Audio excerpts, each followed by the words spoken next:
The Chaos Witch in Path of Exile 2 is kinda nutty. Now, I know everybody's running the Pyro Witch, right? Everybody's using the Flame Walls, and I think that's mostly because the Flame Witch builds come online much sooner. Like, you can have a full Flame Wall Witch build up and running, late into Act 2, and you're going to have most of the pieces falling into place at that point. Now, I will say the Chaos Witch takes more time to really fully mature, to fully bake, and that's because a lot of the skills that we're going to use come at the end of Act 2 or very early in Act 3 as we're getting some of these uncut skill gems to drop that are Tier 9, Tier 10.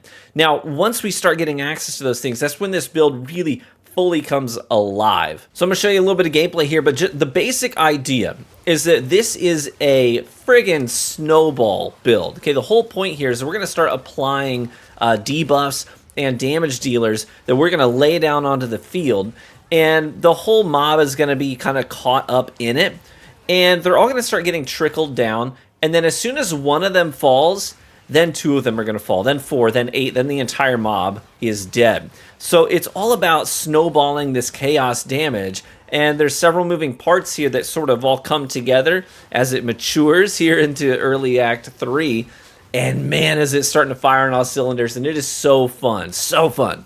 Especially since this game naturally has all these choke points and bottlenecks that funnels people, the mobs into it. And that's really where we're going to be the most lethal.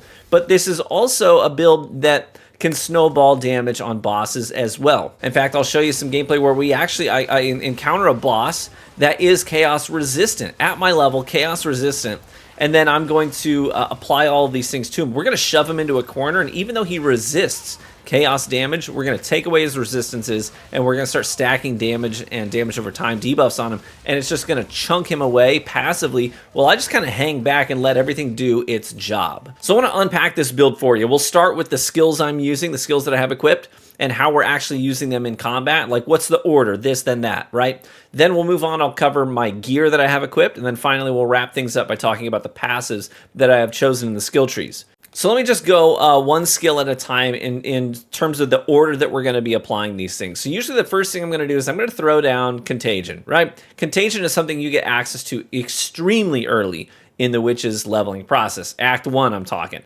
This is basically a plague debuff. It's like a sickness that can spread throughout the mob. So we apply this Contagion to any number of enemies that we want. Maybe we want to spread it out and go 1, 2, 3 if they're fanning out, so that we have the full area covered. It's going to do tick damage over time, and if anything dies while having that contagion applied to them, they're going to do this like contagious explosion when they die that will affect everything around them as well. So we want to be spreading this contagion throughout the entire mob just to be constantly applying damage over time. The next thing we're going to do is we're going to throw down the Dark Effigy. I freaking love this. This is basically a chaos turret. So we designate a space that is central to the mob. After we've applied the contagion to everybody, we're then going to throw out this Dark Effigy. It's going to start shooting chaos projectiles as a turret to anything that is affected by a chaos debuff.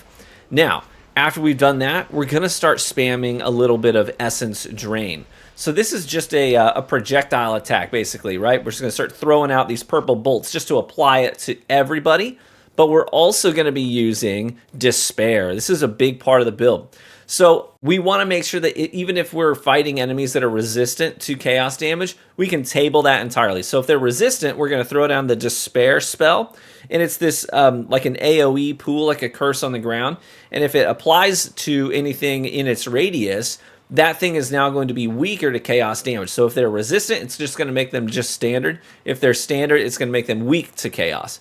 So we can really start to snowball the damage here.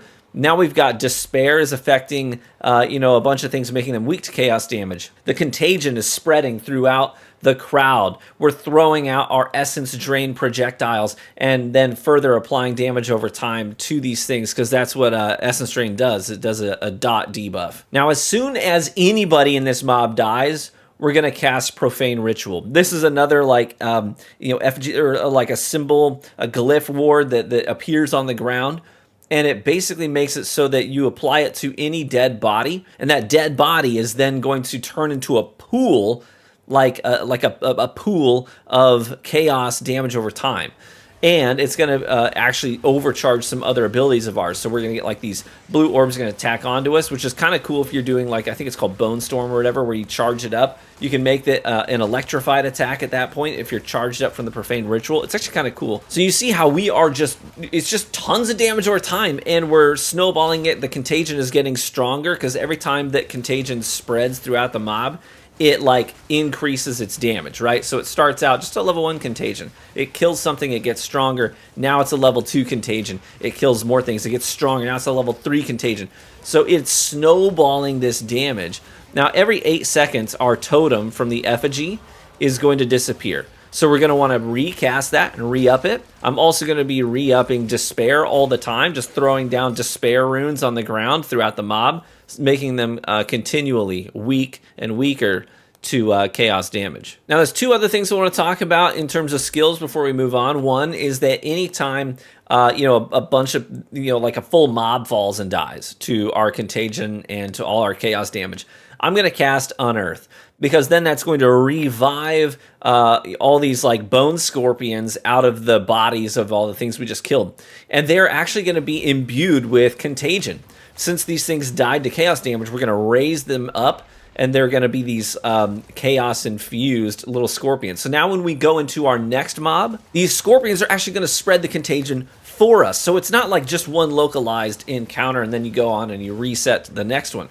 If we resurrect these bone scorpions and allow them to carry the contagion forward into our next fight, now we're starting the next fight not at square 1, we're starting it at like square 5, because they're going to take this enhanced contagion out and spread it for us. So we can just go straight to throwing down the effigy and then throwing down Despair and just casting our Essence Drain bolts throughout the mob. And the last thing in terms of skills is I'm using the Skeletal Reaver minions, and I have, I'll get to this in the passives, but I do have some things that are going to give my Reavers extra health and faster revive times so that they're on the field more. Essentially, we're a witch, we're not a tank. Okay, we're not a tank, so we don't want to take a ton of damage. Now, once we start to level up our Blood Mage abilities, we're going to be siphoning health from these things that we're killing. I think this build's even going to get even stronger. It's going to get way stronger. But for the time being, I definitely want to make sure that we have something out there to help take the aggro off of us. And the Reavers are highly mobile, and they're highly aggressive. So they're just going to sprint out there and get right up into the mix, which frees us up to be a little bit safer. Now, if we do have to kite, we don't want to kite straight back, because that's going to pull them away from our effigy, away from our Despair debuffs, and away from the dead bodies that we could be casting Profane Ritual on. So when we kite, we want to kite in a circle when we're using this build, right? We don't want to kite straight back and lead them away from all the things that we could be applying to them. We want to keep them localized. So we're going to kite in a circle to keep them really close and localized to our effigy, to the dead bodies that we want to apply the Profane Ritual to. Keep them all nice and clustered up. Now, if you don't have the Reavers yet, you could always just use just the standard skeletal minions, the ones that have high defense, because our chaos damage is going to be doing most of the damage, right? So if you have your regular skeletal minions leveled up, they're high defense. So yeah, skeletal warrior minion. So they can just kind of go up there with their shields, and they're not going to do a lot of damage, but they will take a lot of damage, and they'll keep things away from you longer. But I like the Reavers. I think they're pretty cool. And if something's really giving me trouble, I can always enrage them and command them to go attack something. Be like, oh no, I need you to take care of that thing right there. And they'll follow those orders. We'll talk about auras in a minute. That's sort of the next evolution here. But next, let me talk about the gear that I have equipped, the main moving parts here. I have this Ghoul Cry Rattling Scepter. It's not great, right? At this point, I'm 41 as the time I'm recording this video. This is the level 14 scepter, okay? I'm not using it for any reason other than one thing. It has 31% increased spirit. Now, I really want to have a lot of spirit to use to allocate to my minions so I can have more of the Reavers on the field and then potentially apply some auras as well. So, I mean, the second I get something that has increased spirit that's close to that, I will swap this out immediately. But I am using a lot of spirit with this build, so I want to have that buffed. Now, as we level up our Blood Mage, one of the things that's going to happen is we're going to be able to leech life. and we're going to be using our own hit points to cast spells. So I want to increase my maximum life, so I've got this robe on that has, it's not very high level compared to where I'm at, but it does have plus 25 maximum life and plus 26 maximum life, so we're looking at 91 extra hit points right there. And then in addition to that, we have life regeneration, 3.7 life regen per second.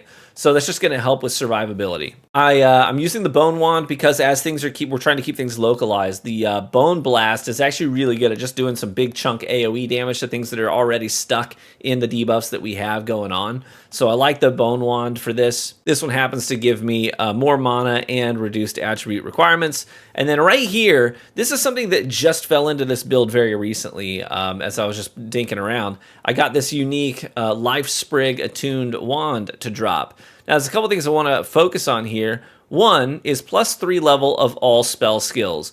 That's pretty cool. But another thing here is that it leeches 1% of maximum life when you cast a spell. So every time you cast a spell, you're going to leech 1% of your hit points back, okay?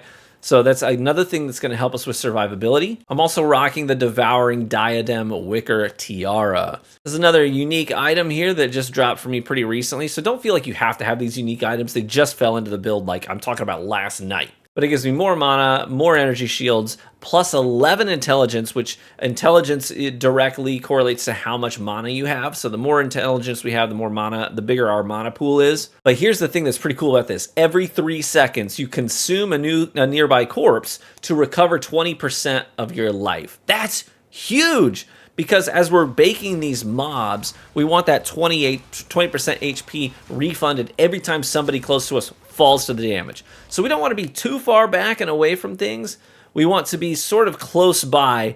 And like I said, if we're kiting in a circle, that's no problem. We're going to be getting that 20% HP back pretty frequently. And then here are the sandals I'm using. Okay, so again, plus 25 max life, plus 28 max life. So again, we are stacking more and more and more HP as we are getting ready to lean into the Blood Mage stuff as soon as we get more Ascendancy perks to roll with. And I'm stacking life everywhere again. Belt, plus 75 max life as well there. Okay, so that is skills and armor. Let's talk about passives. We basically want to be leaning into things that are going to enhance our chaos damage and enhance our minions. So I've got things here that are going to increase minion damage and HP. But off to this left side, look at this tree. This is a big one. So chaos damage 7%, another 7%, another 7%, and then right here, the final one here, Spiral into Insanity, 29% increased chaos damage, 10% increased global defenses. This is huge, right? 29% chaos damage is a massive buff. So that's a big one right there. Up this side here, we have 10% chaos damage, and we have entropy, 18% chaos damage, 15% skill effect duration. Want those for sure. Up here as well, 7% chaos, 7%, 7%, and finally void, 29% chaos damage. Enemies you curse have minus 3% to chaos resistance. We're going to be using lots of curses, right? So that's a big one as well. This tree here has a lot of things like minion life and minion revive speed, so we definitely want some of those. And we're increasing their movement speed and their attack damage. The next one I'm working on getting unlocked is Lingering Horror. So this is the tree I'm actively pursuing right now. Each of these nodes is going to give us 5% chaos damage and 5% skill effect duration. So for a total of 15% until we get to the last one, which is going to do 23% chaos damage and 15% skill effect duration. We want all of that, right? We want our debuffs lasting longer, and we want our chaos damage ramped up even higher. So this is huge. We're just going to be snowballing all this stuff. After that, I'm probably going to come down this tree, which increases the area of effect for our curses. And then this last one here, Zone Control, looks like it's going to be a game changer. So the curses that I'm going to lay down are going to be much wider, so it's just going to catch more things in its net. But then beyond that, look at this last thing. Enemies you curse are hindered with 15% reduced movement speed. We're not going to have to worry about kiting as much when we have our enemies are moving more slowly when they're caught in our debuffs, right? That's going to be massive as well. So those are the two things I'm working on right now. Is I want Lingering Horror and I want Zone Control. Those are going to be game changers and elevate this to the next level. And then obviously once we start leveling up the Blood Mage as well, we're going to get spell damage, leeching life, and that's going to be huge just to keep ourselves healing because we're doing tons of spell casting, right? Tons. And then look at this one, Open Sores. Your curses have infinite duration. Like, are you freaking kidding me right now? Not having to re-up? Are you kidding me? And our curses are going to be getting increased effect as well. Guys, I'm telling you, this build can do some nasty, nasty things, and I hope the gameplay has really shown that off for you as you see these mobs just getting chunked away.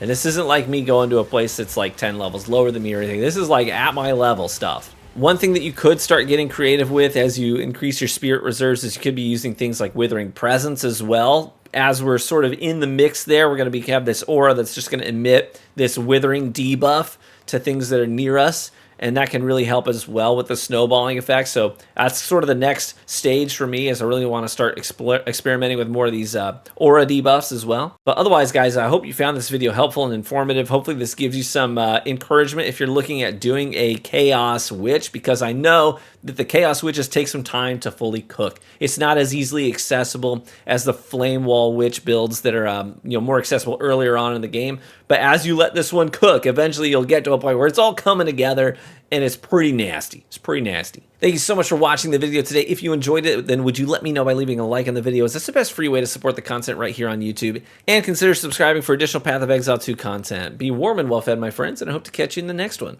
Bye-bye.